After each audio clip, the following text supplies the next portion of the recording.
Fez? Why? Won't you tell us all about it? Start at the beginning. Yeah. And when you come to the end, stop.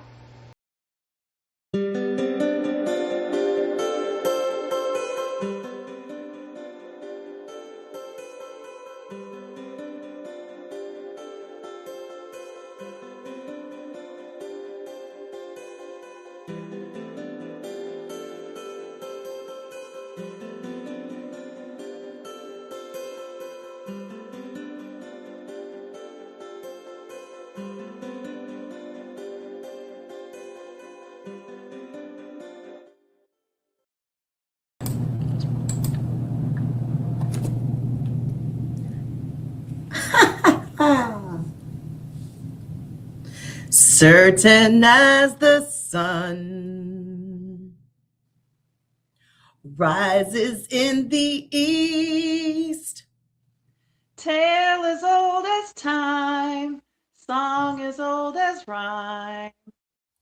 Beauty and the Beast.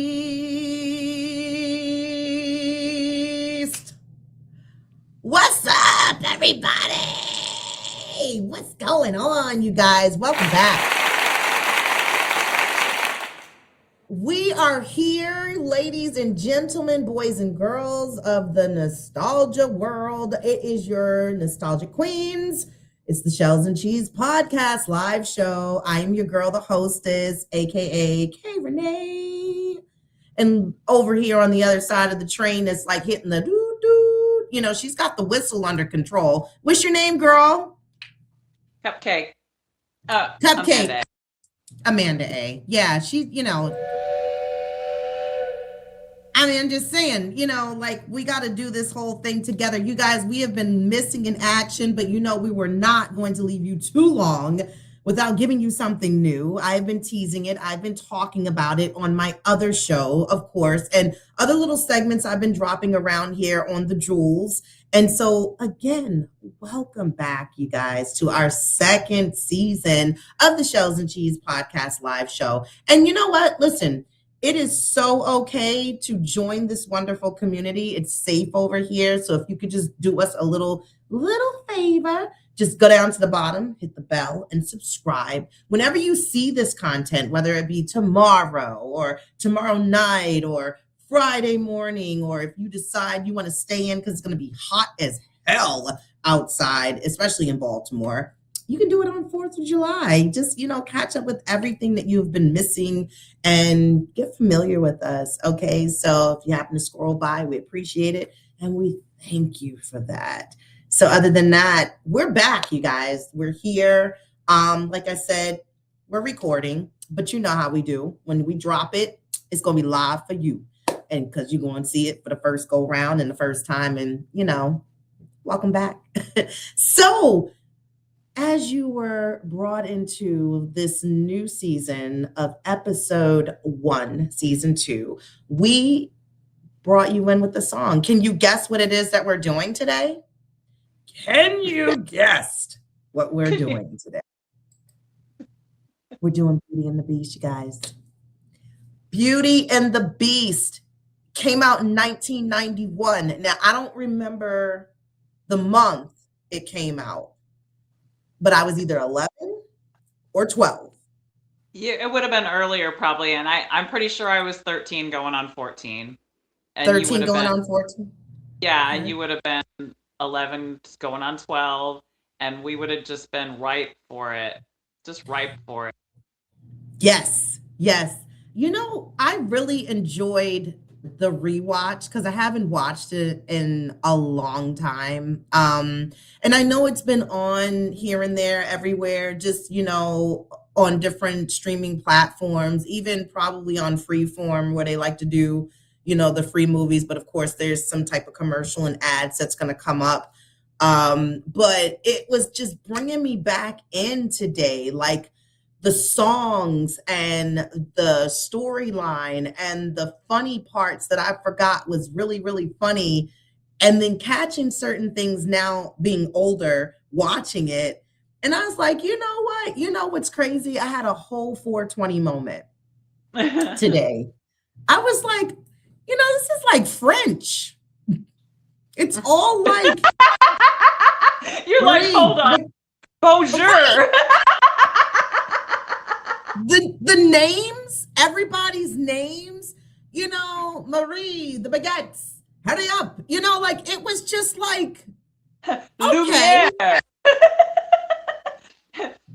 bonjour, the fuck, like really, like it took this long to to put the pieces together, like You knew, huh. you just forgot. Yeah, I mean, Yeah. you're right. I did know, but that's what I'm talking about. It's like fine tuning. Like, and don't forget, it's French.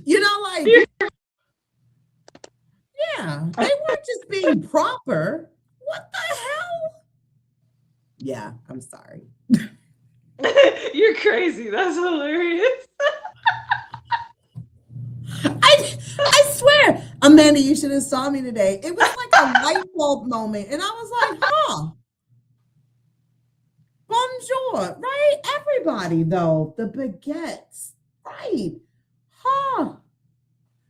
Okay, I'm back. So, anywho, I was doing a little bit of research. It was written by a French lady in the 18th century. It was actually written by a woman, which was really cool, and it was about kind of like feminism, like about how women were owned once they would get married, and so it's kind of a cool. I'm kind of interested to read it. Interesting. Anyway, side note. That's a good note, just in case anybody didn't know out there today, it's French. You're welcome, not like I thought it was African, like, I mean, like, I knew it was like, I swear, I was so mad at myself. I was so mad, but it's such a good build, because this is where it all gets started, strolling around little town. Provincial town. Yeah. Special town. Oh, sorry. Go ahead. I interrupted your tune. No, it's okay. But look at those eyes. She's just floating on through. It's all beautiful. It's cool. It's quaint. It's her world. She's simple. She's easy.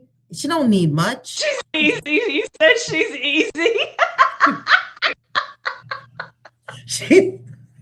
Gaston's like.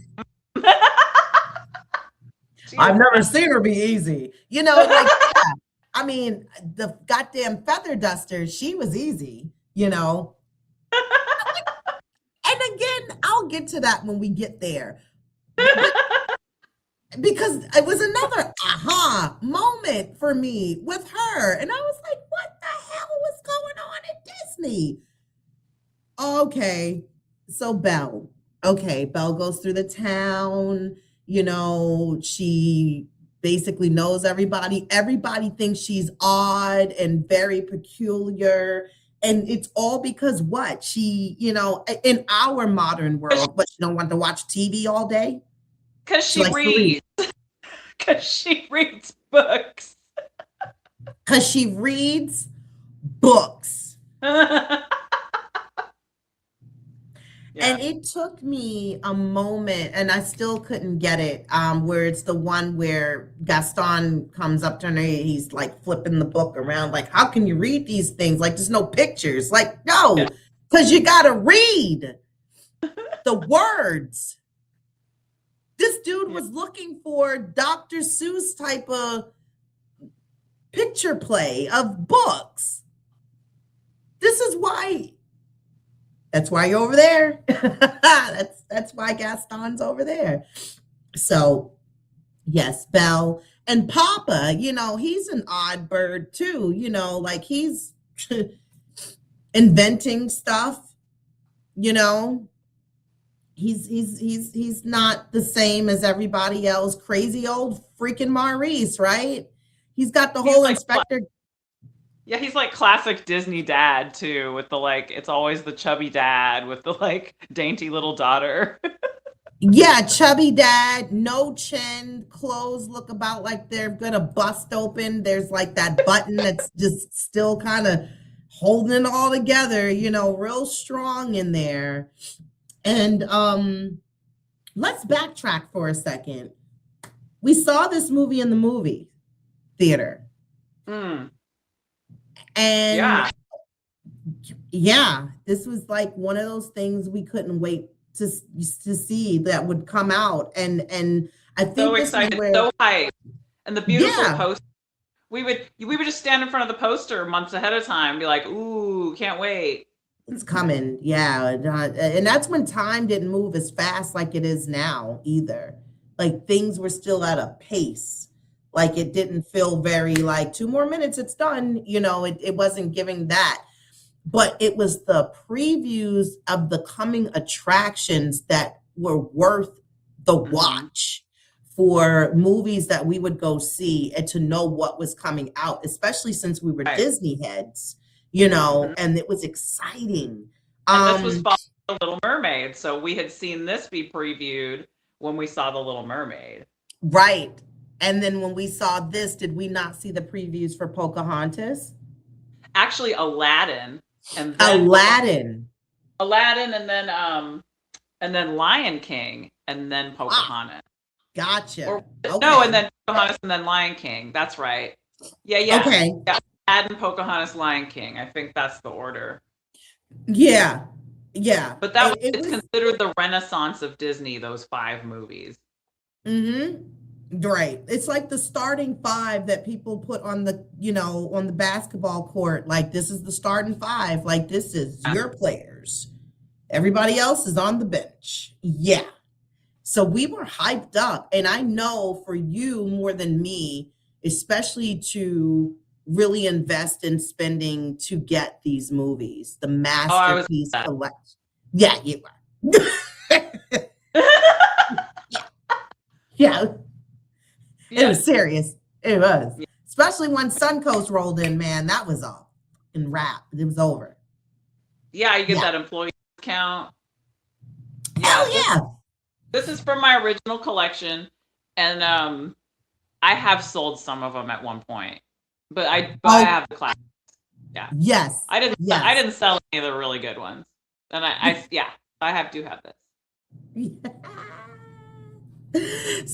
So Belle, she's going around through the town, singing and everything like that, reading to the sheep. They don't know, they're like, oh shit, what's happening in this book? And then one decides to take a goddamn bite out the corner, take a bite out of crime, man. He was like, oh, turn the page. She was like, see, you messing it up.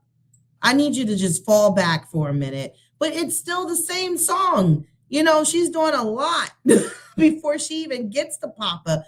But again, reading, just like writing and doing all these extra things in those times was like so like in a way of forbidden in a sense. Like you can't be doing that.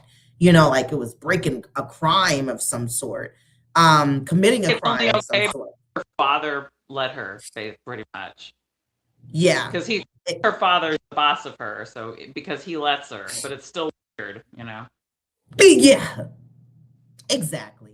So she trails on, and then Maurice, he gets messed up to the point where he loses his whole way. The horse gets crazy. The horse tried to tell Maurice, "You're not going that way." He was like, "Nah, this way." He was like, "Nah." He was like, "All right.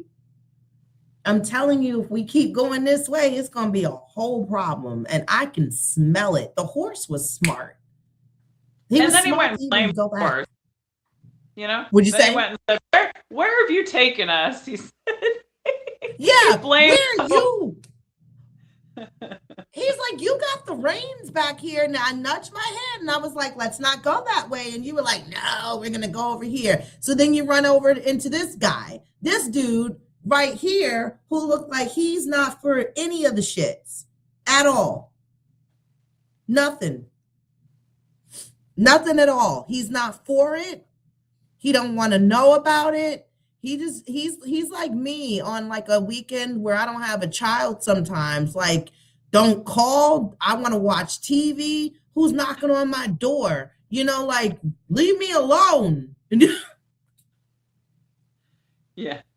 And he's so miserable because of the curse and being put out in this outcast way of woods and people, not people, his staff being turned into other things. You know, it's just like, of course, they were put under this curse because of his inability to see inner beauty and his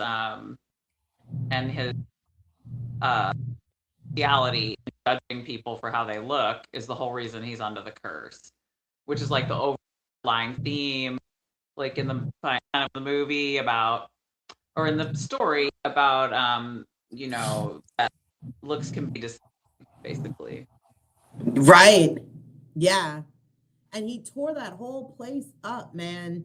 You know, especially his portrait that he had, which he actually looked kind of Fabio in that picture, you know, like once he comes back to his form. Yeah, but and then, yeah, she's in there like, who the hell's house am I in? When she's trying to figure it out and she's moving like the painting that he shredded up and stuff. So we come all we come across these people.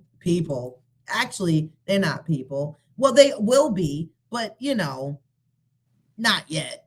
But this is the main people that are the ones that's running the castle. We got the candlestick maker. Now, let me stop. We got Mrs. Potts. We got Chip, Cogsworth, Lumiere, and what's Feather Duster's girl? What's her name? I don't even remember. Yeah, her Duster. Oh, is it Yvette? I don't know. Might have been. She wasn't really important, but yeah. But anyway, yeah, whatever. Right, yeah. Right. Exactly. Now, you know, Mrs. Potts and Chip is technically running. Well, not Chip. He sleeps in the cupboard with everybody else of his brothers and sisters. But Mrs. Potts pretty much is holding the shit down. Okay.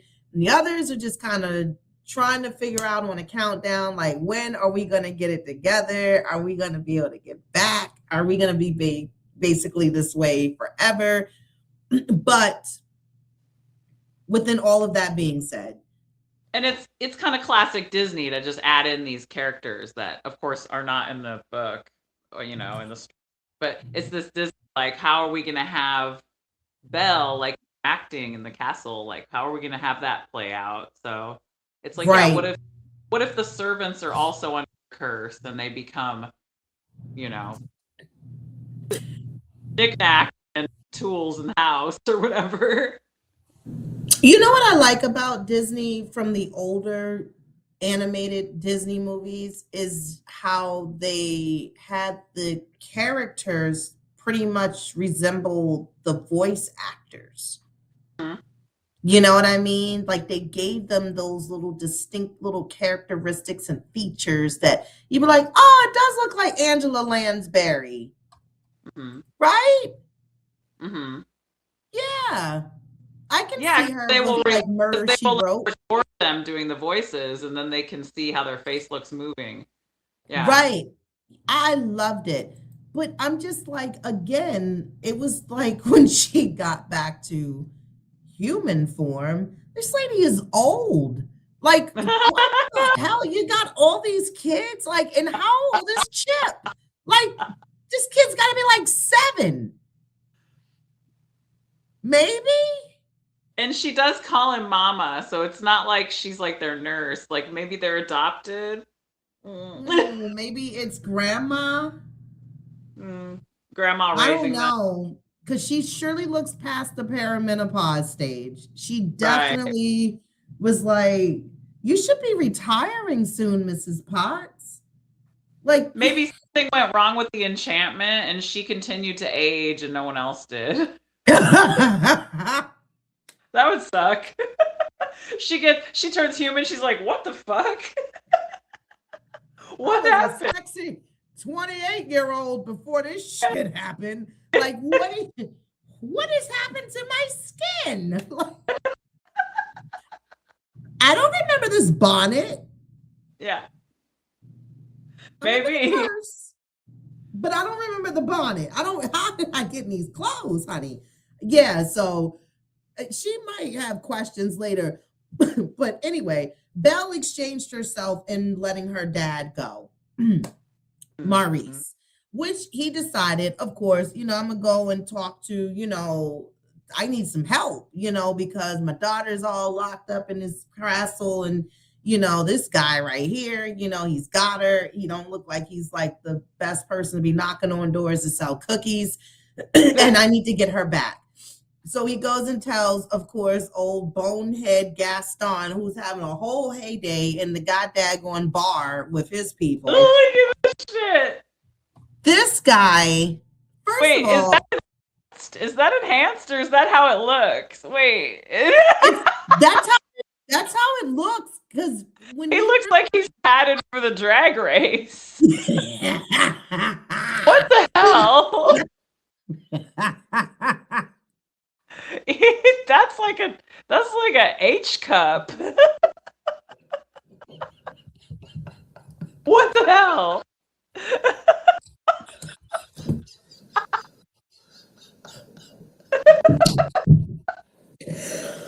Oh God, I can't. I can't do it. That shocked me. Well, when I saved it today, like, okay, and I'm like, yeah, because when he ripped his shirt off and he was really kind of like, yeah, it looks like he has on a breastplate, right? Look at his smile. What the fuck? That's like what 4 dozen of eggs do a day? A hairy butt.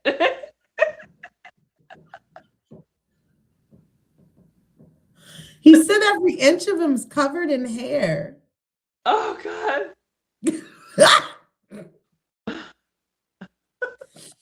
I thought that was probably one of the funniest songs in my life. Oh, good. No one drinks like Gaston. Oh, goddamn place is just nuts. And you know what? It's very Trump vibes. Like everybody's like, yeah, like we love this guy. Like, nobody shoots like him, chews on belts and spit shit out and knock holes. And yeah, they're like, come on, Prez.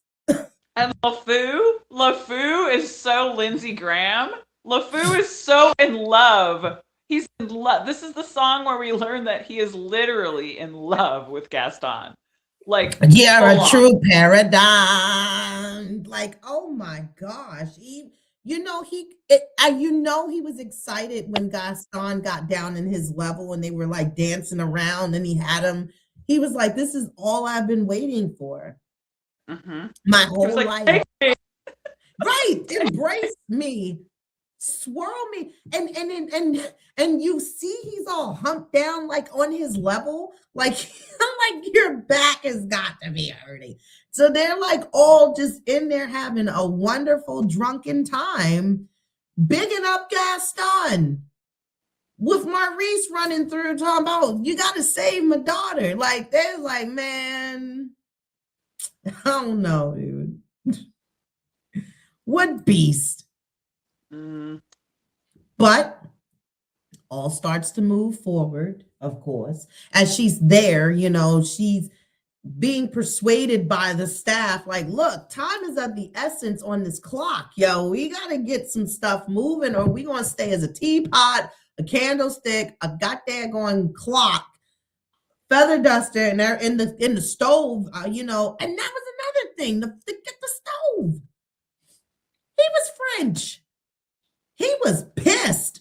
He made all that food. He was like, dude, ain't no microwave. It's no wrap this up and put it in the refrigerator. I've been in here over hot, cooking all this shit. But she was hungry. So they warmed her up a little thing, and then they had their daggone song of being a guest, because that was their thing. They wanted to, again, like it was the enchanted house, castle, whatever.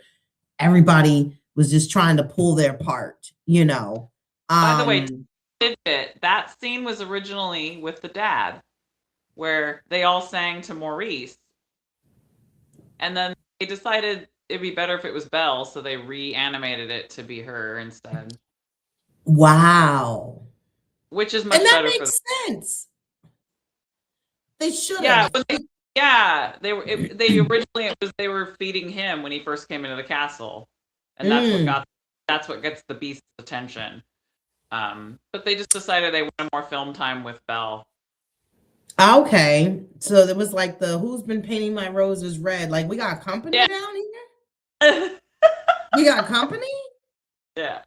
Who are y'all singing and serving down here, huh? I told you not to. Right.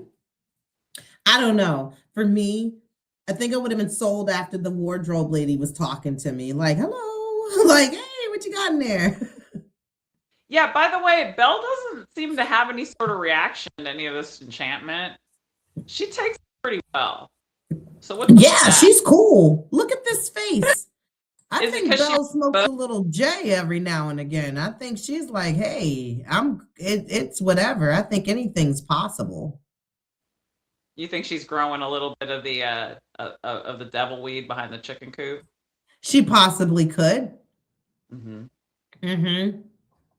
I mean, look at her dad, I'm sure there's something she's learned on the side, But the pull in to, like, it gives me Legend vibes also, make her one of us. Like, yo, we got to offer her some stuff up in here.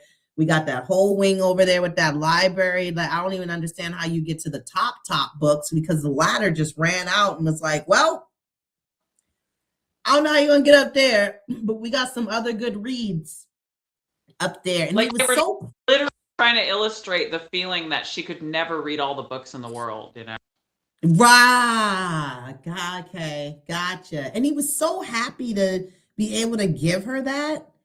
And for her to start seeing, like, a little bit of something, there's something there that wasn't there before. Like, the whole thing of him just being out in this position to where she's helping him to feel comfortable in nature and to release the fact of how he's feeling, how he looks and carrying himself.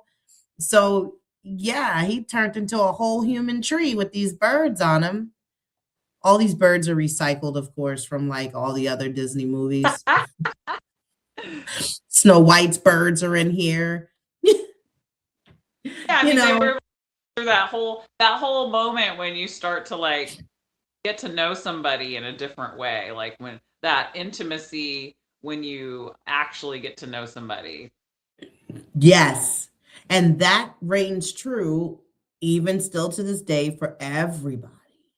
The judging a book by its cover, being able to share moments in getting to know these people, finding there's more below the surface, beneath the surface, than what you have that's right here visually for you in your eyes. And it helped, I think, to pull out who he used to also be, in a sense, and of good parts and things he needed to learn, like you said, from just the curse itself. But that was basically something there that wasn't there before. Like, his whole brain is changing. Mm-hmm. And his thoughts and how he perceives things. And it took her. And I feel like Belle is a damn Virgo, because you know what?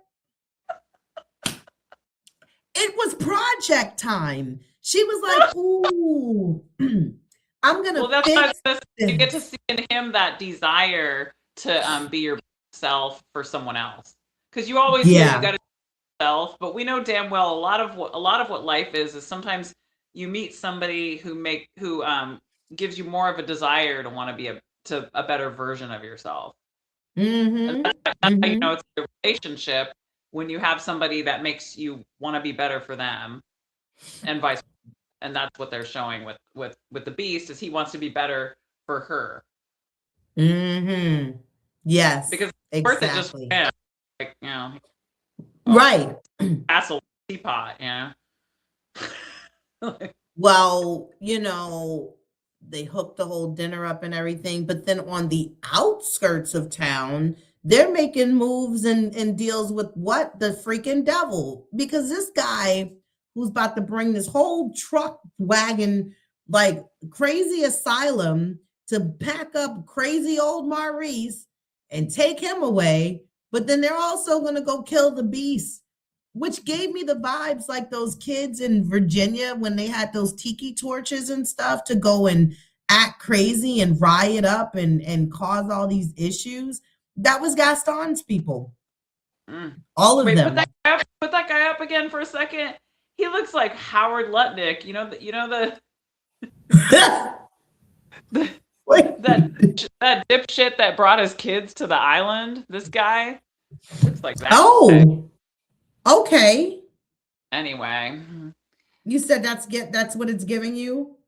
Yeah, it's giving me Howard Lutnick. This guy looks definitely. They did a good job on his evil. Yeah, I can see that, you know, especially that bald head razorback area. I got what you're saying. I got what you. Yeah, I can see. Mm-hmm. His eye bags are bigger than his eyes. Yeah, they are. They're almost down to his jowls. They're about to meet each other. But yeah, like, because Gaston, he's so insecure still. All the muscles, all the brawn, all the this, all the hoes throwing themselves at his feet. And it's like, I gotta go compete with a beast. He ain't even sexy.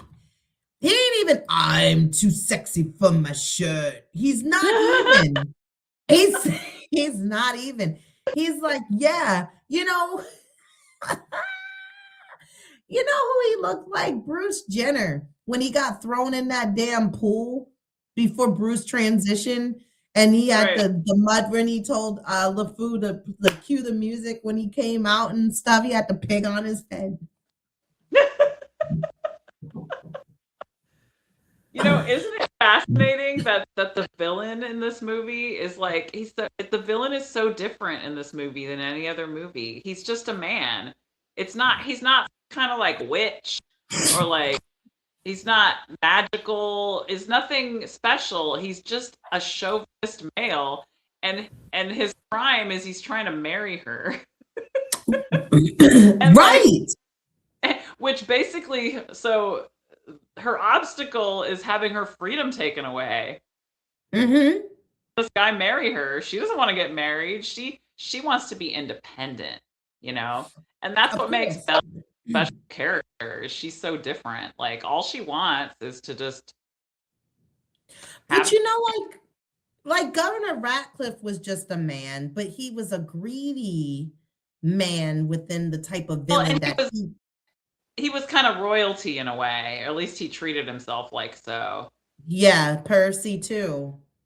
Yeah, kind of king vibes he was doing. But, you know, Gaston does that too. He's like, I'm the king of this village, you know, because I'm right. Exactly. He's a bully. He's basically a bully. He is a bully. He gives you the high school lunchtime vibes of, you know, Kurt and Ram, you know, from Heathers. Yes. Yeah. Freaking Evian. Yeah. He can sit on it and spin, you know, like, yeah. Yeah, he's on the football team. Yeah, he's the whole damn football team. The whole team. But the cool thing is that even from all of his transitions, everything he was going through, he let her go. He let her go. And it was just kind of like, again, that flower, that rose was just wilting down away to almost nothing. And the fact that he let her go to try to save her dad, which was the best thing that he could have done, as to not show any more selfishness and just let it be. Like, you know, if you love something, let it go. If it comes back to you, like one of those types of things. And she did come back, only because Chip threw his ass in the bag with the mirror. She had to bring him home, but still, you know, if it wasn't for him and then starting up that contraption, they would have been still locked up in the village house. Like, they wouldn't have been able to, you know, get out. They were trying to pry it open with the broomstick, and they were like, this ain't working. This is not going to lift this heavy window. And then I'm thinking, like, dang, Maurice, where's all your gadgets? Like, you don't got nothing for this window to, like, open it? Yeah, the dad's pretty useless. Right. Exactly. Like, what are you here for? You should have went off with the old dude in the wagon. Like, he could have took you. Could have caught on a back ride on the back. But anyway, went back. He fought, you know, Gaston. Almost lost his life. And then he just starts to transition. And then he's got these lights shooting out his toes and stuff when he's going through it. But I loved before all of that, like all the things in the house came together to fight. The knives, the forks, the freaking, these people, you know, all of them. And you know, the cups. And the funny thing with the candle, he getting all burnt up, like the wax is dripping straight down on him. Like his whole body is melting down. Yeah, it's kind of kinky, huh? You know what was kinky is when that guy was pulling the feather duster's feathers. Yeah. And that it was cool. like a ruffle your feathers, or is this a rape situation? Yeah. Oh, yeah. But that's why Lumiere comes and lights him on fire. Right. Like that candle got hot. Like he really made sure he turned the flame up on his butt. Literally. Like it was just so much. And like I said, Disney is funny how they put these little subliminal things in their movies. You know what I mean? Yeah, like, and this was really the most mature to date at this point. This one definitely wasn't. It really wasn't made for just children. They were really trying to appeal to all age groups, and it really challenged the idea of cartoons being for children. Yeah. This being the first one that was nominated for Best Picture at the Academy Awards. Wow. That's like some history for Disney. Really taken seriously, you know, and that was a big deal. I was even the first one that had a real screenplay where they paid someone to like write a screenplay. Usually they just do their storyboards and blah, blah, blah. They write the story like later. Okay. Like they part of the idea process. But this one, they actually paid an actual screenwriter to write a real like good story. You know, and Walt Disney had tried to make Beauty and the Beast a couple times, and it just never worked. The story was so complex. So they really made it. They took a little bit of a risk by making something so serious, and I think it really paid off. Like this is just such a classic. Yeah, it did, especially because I didn't even know that backstory of that. And it's funny because as much as Disney has been doing animation and old school Mickey and, you know, Chip and Dale, Goofy, you know, all these traditional type of cartoons that rolled out from Disney to then move on to actually putting movies and Dumbo and, you know, Bambi and all of these, you know, traditional old school originals, you know, together. They were very sweet, you know, they were very sweet and cute and nice, but they weren't sophisticated like this is.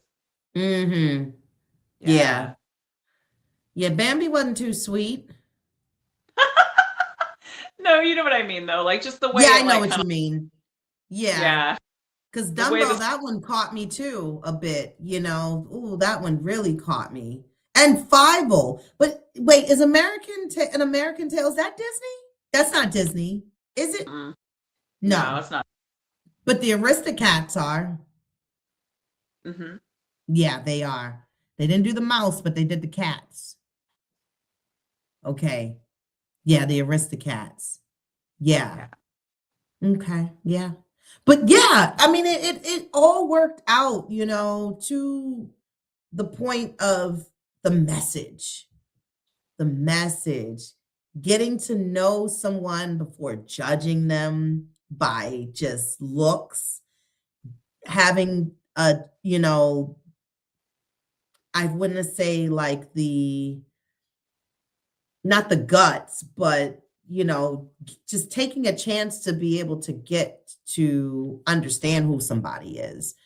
And being open because of it being somebody different, something different, you know, what you're not used to. As I tend to say on my other show, like, you know, where the norm and what you're used to, and this is, you know, your type. That's the word I was looking for, you know, knowing that anybody could possibly be your type if you get a chance and take a chance on trying to open yourself up to get to know somebody, you know, It's and so not being boring. so quick to When people judge. say it, I'm like, ew, like, it just sounds boring. Like, I wouldn't want to hear myself say it, you know? It's like people aren't oatmeal, like, you know, they're. No. And even if so, you can still add things to it, you know, that you never know is going to spice it up and make it have a whole different flavor. You know, you don't know what kind of pocket snacks people have in their Cinnamon, pocket. fruit, nuts, whatever. Right. Exactly. Give it a whirl. Or, you know, a little chance, a little try. You know, and then if it really is just too much for you and you're like, this is too far gone, I can't, then, you know, you just say la vie, you move on. you move on, and then you see about, you know, dealing with something different moving from that point. But I think it again, it's different types of people. Yeah, different types of people. It really encourages that. Like, it encourages diversity in a strange way without talking about it. Without saying those parts out loud. Exactly. And self-sacrifice, the idea of self-sacrifice to you know, for the well-being of somebody else. And that's the thing. It had several different jewels and messages in it. And now to think about it, watching it back then to now, we probably didn't really catch all of that in the references of things. You know, we looked at it in a storyline like, he went back to human form. Okay.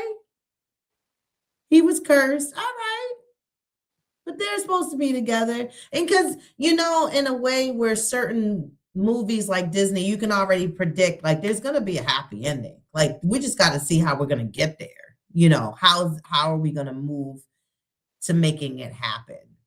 As to what we looked at from something a few weeks ago, the thing that you had sent me on Instagram that I had saw where Disney uses that same board, you know. Yeah. And this is where the final scene where they're dancing with the prince. Yeah. I just read today it's recycled from Sleeping Beauty. Okay. And the reason they did it is because they were trying to wrap it up because they had a deadline. That's the only reason, because it was to save time. Gotcha. So they was like, we can't really do any other type of scene as far as this, because it wasn't like it was their wedding. Because they were in the same clothing that they were, you know, dancing around in when he was still a beast. The suit fits him better. And you could tell he was getting better in who he was because his clothes started changing too. He wasn't just looking like Saturday, I'm washing clothes in the house type of rags. Like, he started putting on, you know, clothes. And I looked at Maurice because I was like, you didn't want to change your clothes? Like you just you didn't have another suit jacket or something to wear? But then I was like, well, everybody else just kind of got back in regular clothing, in the house. So the staff doesn't know, And is he going to live there? Started taking baths too. So he was like, I got to get rid of this musk. There's a lady in the house. Yeah, Mrs. Potts. She's here. Oh, you're talking about the Beast. Well, yeah, the Beast started taking baths. He's like, I might as well put on some fresh clothes now that I'm taking baths. Like, I thought we met Maurice because of Mrs. Potts. Like, yeah. Oh yeah, they were trying to hook up, huh? They were. They were. That's why he was standing close. And and in my head, because me analyzing things, I was like, really, Maurice, you're gonna start over with this little kid? There's others you don't know about that sleep in the cupboard too with Chip. Where are those children? Yeah, you gotta raise all these stepdad around here. Yeah. Interesting. But yeah, so here we are. Beauty and the Beast, reigning true, still standing on the times. I still give it a 10 out of 10. It's still a 10 out of 10 for me. It's probably the best, right? I mean, it's so beautiful. Like from the moment the credits begin, it's got this beautiful stained glass effect with these still paintings. And it's from the first minute that it begins, it's artwork. And it really impression that you're going to be seeing something very, very visually pleasing and very interesting. Even the characters, the way they're designed, it just is more realistic than they have ever been before. Even when they did The Little Mermaid, it was already elevated from what they had been doing in the past. And just a little bit even more realistic and sophisticated than The Little Mermaid. And just the way that the sets were done and the lighting and the way, if you look at like the fire effects in the fireplace, everything's just very real. And it's actually, it's only the second movie where they ever used like computer effects. Okay. So, like I think it was Rescuers Down Under, they used computer effects. And in this one, they just used it in that ballroom scene. Okay. They decided to do it for that, and all the characters are still done by hand, and that's why it looks, so like nice and old school still. That's how you can tell that everything's changed with the animation for, from that point to now. It's just like, oh, we're going to take the quick shortcut on the QuickBook and we're going to edit, and then we'll put this in here and then we'll put it over here. And then it's like, yep, we're done. And it's like, yeah, same reason how they can get done with movies faster. But it's just that quality of like putting that extra oomph in it that gives you that animation of how it used to be. It's all digital now.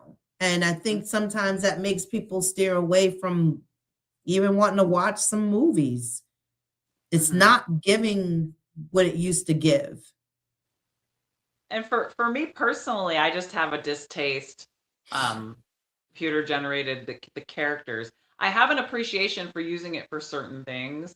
Like in this, how they use it for the ballroom scene, or using it to construct buildings or do backgrounds. But the characters really are so much, I think, more human when they're done with a human hand.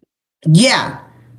And you can see the authenticity of it because you being an artist and you knowing how to draw and sketch and all of those things. So I'm sure it takes something within your eye. You're like, ugh.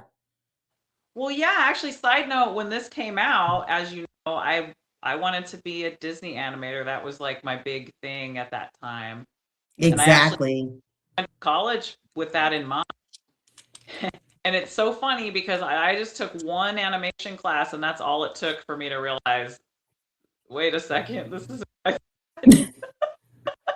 was like, I didn't realize I was just going to be like it's like the artistic version of repeating yourself all day.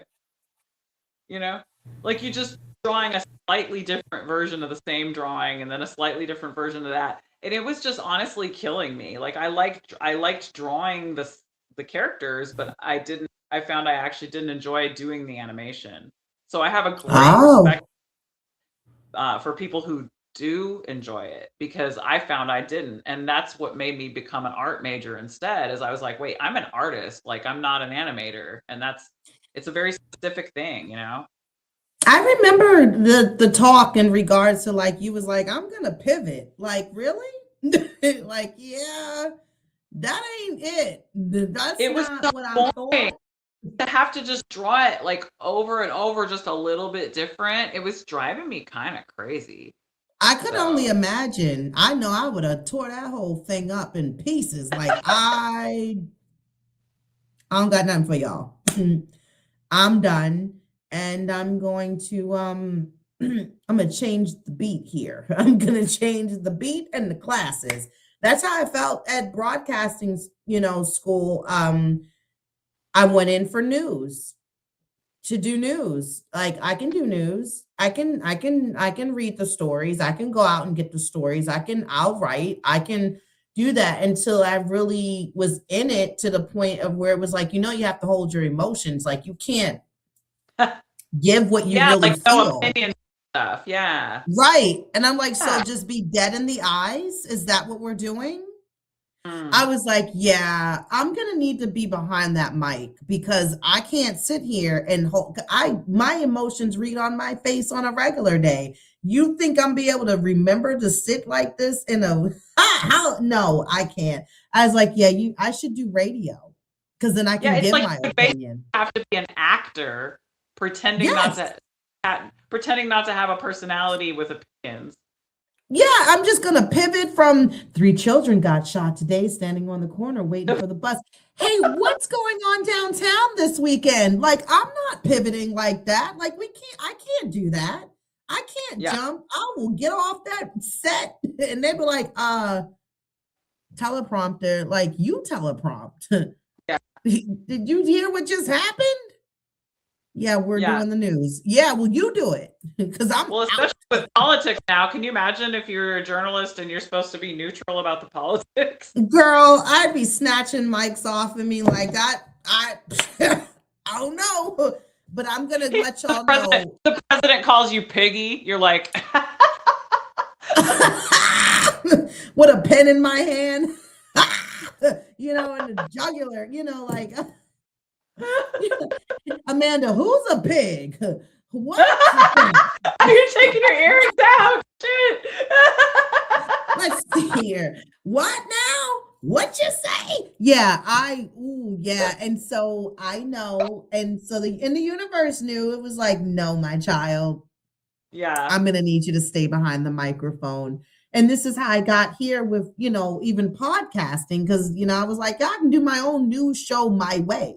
Give my stuff, whatever I want to deliver, and have emotions and opinions, whatever. But it's funny how we both pivoted away from what we wanted to do, and how we started, making our own fake radio station and recording our cassettes and, doing our thing with commercials that brought me to this point in my life later, in my teens, after high school.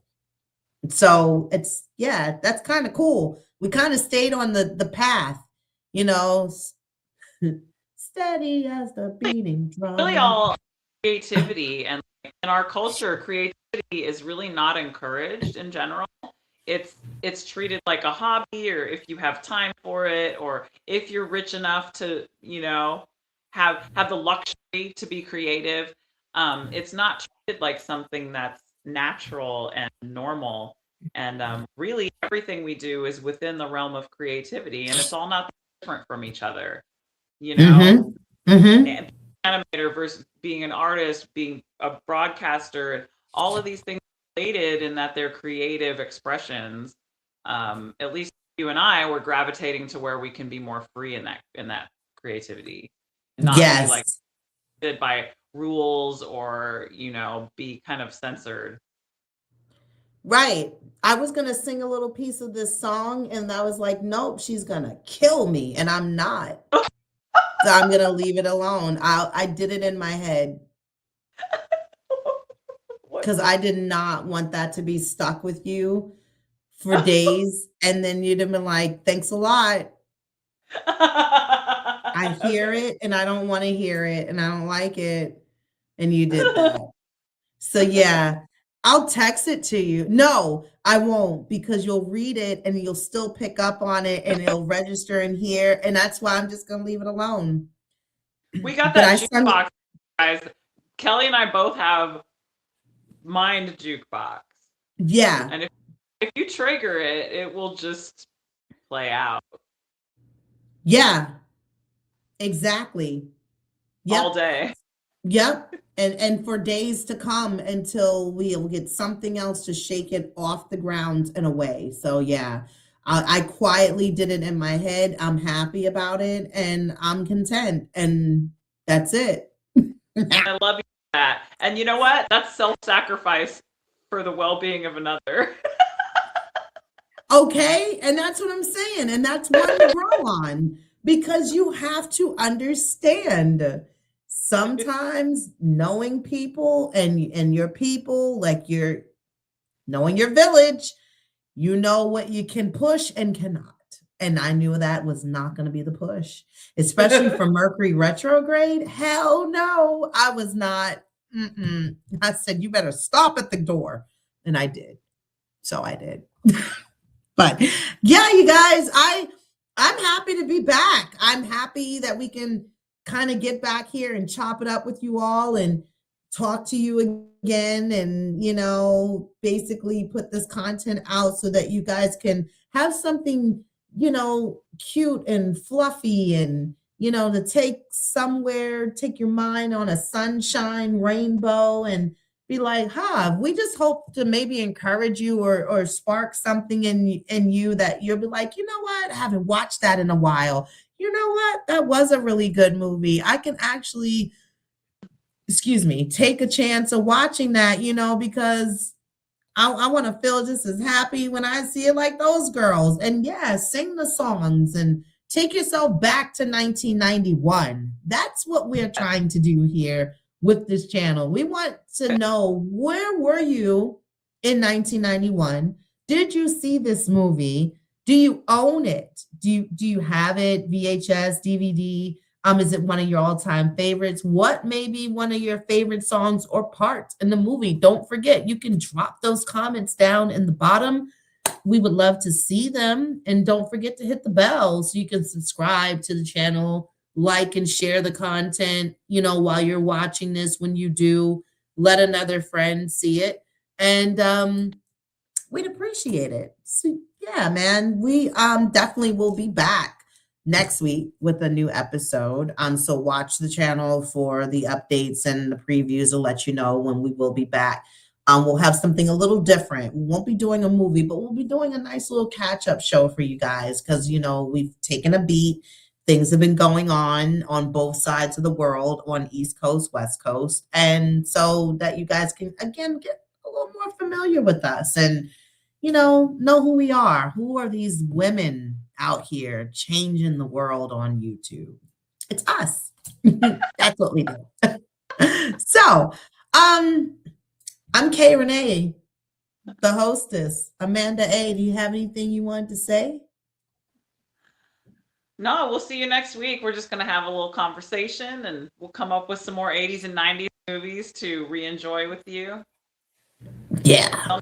And we're going to have something else special in mind. And I just thought about it because you didn't know, because I just thought about it. We're going to do like a top 10 playlist from the 80s and 90s and what our top 10 were. And actually, it's going to kind of be really cute because once we put them together, we're going to see if we actually remember words to these songs and ones that we really were into that we could not get out of a car until we listened to it all the way through fully. So yeah, we're going to throw that in also. That'll be down the road, but it's coming. So I just wanted to tease that and just put put it out there. But yeah, man, this is your nostalgic girls. Like we're your people over here. We're gonna take you down that world and that tunnel, that rabbit hole. And hopefully, you know, put a little sweetness back in your life and let you reminisce on when times were really good. But yeah, Amanda A had nothing to say. Nah. And I'm K Renee. And that's the end of the day. So we'll see you guys next week when we return. And you know, just bring you some more good old shit.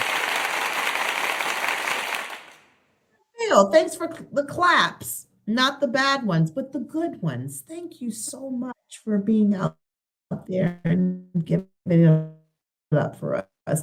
But we'll see y'all soon. Bye.